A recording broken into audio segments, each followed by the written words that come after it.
اس اعتبار سے ڈرا رہے تھے. اس واسطے مثال دیا کہ اگر میں یہ کہوں کہ پیچھے سے ایک لشکر تم پر حملہ کرنے والا ہے تم یقین کر لو گے. اور مثال اس واسطے دیا کہ جتنا یقینی یہ بات ہے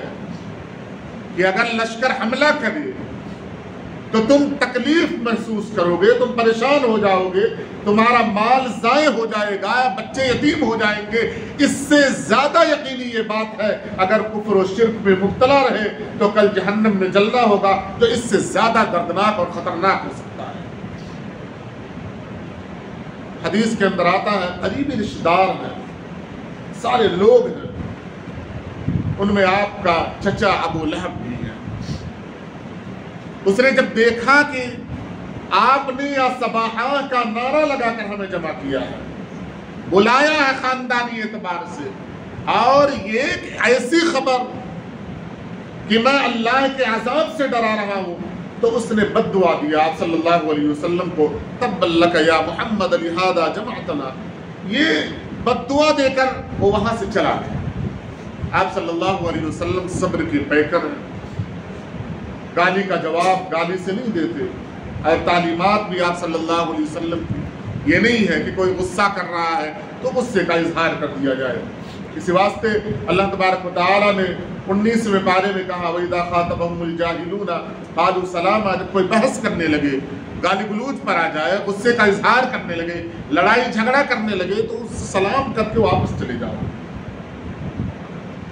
یہ جو تعلیمات دی جا رہی ہے, یہ قوم سامنے کھڑی ہو کر کہہ رہی ہے ہم آپ کو سچا مانتے ہیں, صادق و امین کہتے ہیں,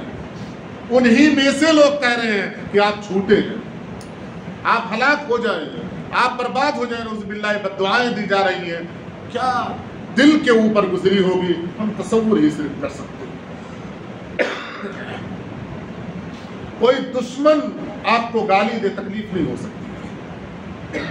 امید نہیں ہے اس سے خیر کی, لیکن اپنا کوئی ہو, خاندان کا ہو, قریبی رشتہ دار ہو, وہ آپ کو بد دعا دینے لگے تو آپ کو کتنا تکلیف ہوگی. آپ قرآن کریم کی اس آیت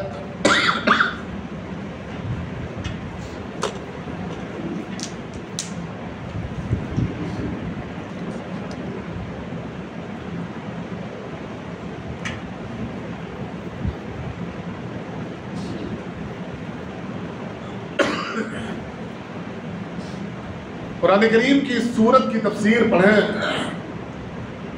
اور دیکھیں کہ جب بندہ اپنے آپ کو اپنے اخلاق کی بنیاد پر اللہ تبارک و تعالیٰ کے حوالے کرتا ہے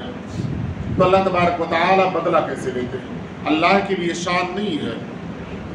اللہ کسی پر لعنت نہیں بھیجنا چاہتے, لیکن جب دیکھا کہ میرے محبوب جناب محمد الرسول اللہ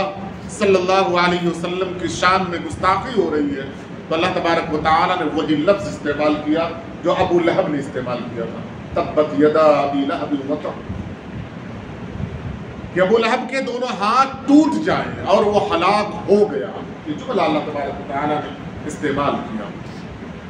آپ سورت کا شان نزول پڑھیں اور پورا خلاصہ پڑھیں تو آپ کو محسوس ہوگا یہ پوری سورت کے نزول کا جو سبب بنا ہے وہ نبی کریم صلی اللہ علیہ وسلم کے شان میں گستاخی ہے.